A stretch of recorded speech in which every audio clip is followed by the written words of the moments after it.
Hi friends, இப்போ நாங்கள் முள்ளங்கி சட்னி எப்படி செய்யறேன்னு பார்க்கலாம். அதான் இன்னைக்கு ஃபர்ஸ்ட் எண்ணெய் ஊற்றிக்கணும். எண்ணெய் நல்லா காஞ்சிச்சு. அம்மா வெங்காயம் பூண்டு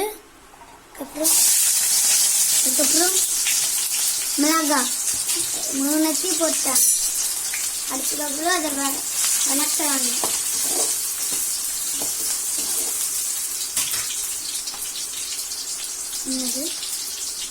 என்னது ஹாய் ஃப்ரெண்ட்ஸ், இப்போ கடலைப்பருப்பு உளுந்த பருப்பு போடலாம். இப்போ கருவேப்பிலை போடலாம்.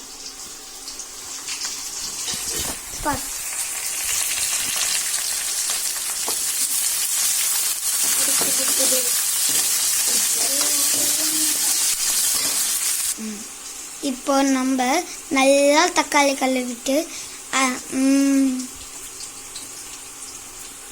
தக்காளியை நல்லா ஆட் பண்ணிட்டு நம்ம அதில் ஆட் பண்ண போகிறோம்.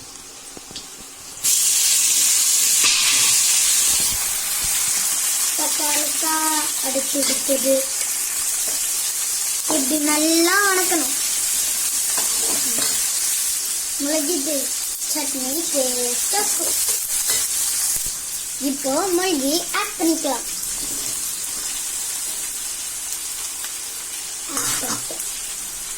நல்லா ஆட் பண்ணிட்டு இப்போ வணக்கணும்.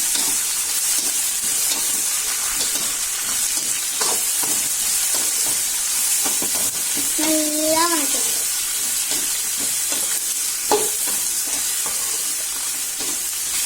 நல்லா எல்லாத்தையும் போட்டு ஆட் பண்ணணும். இப்போ புளியை ஊற வச்சுக்கணும். தேங்காயை சுரண்டி வச்சுக்கணும். 5 minutes நல்லா வணக்கணும். தட்டாடு அடுத்தொடு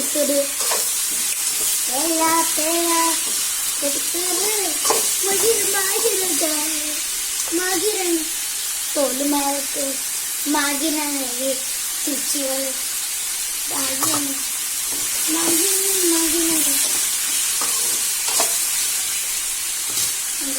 இப்ப நல்லா வணங்கட்டும். மூடி வச்சிடலாம்.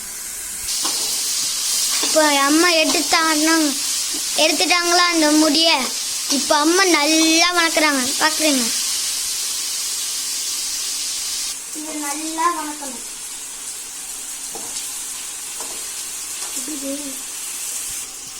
இப்போ அதோட கொத்தமல்லியும் ஆட் பண்ணிக்கலாம். ஆட் பண்ணிக்கிறேன். இப்போ அதோட தேங்காயும் ஆட் பண்ணிக்கலாம். பாஸ் பண்ணுறேன். கலையை விட்டுக்கணும். பாஸ் பண்ணிக்கிறேன்.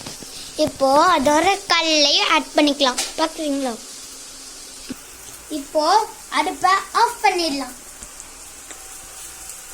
இப்போ உப்பு போட்டுக்கலாம். ஆறுனதுக்கப்போ புளியை இல்லை ஆட் பண்ணிக்கணும். ஆட் பண்ணி அரைச்சிட்டா ரெடி, சட்னி ரெடி. வாங்க சாப்பிடலாம். சட்னி ரெடி, வாங்க சாப்பிடலாம்.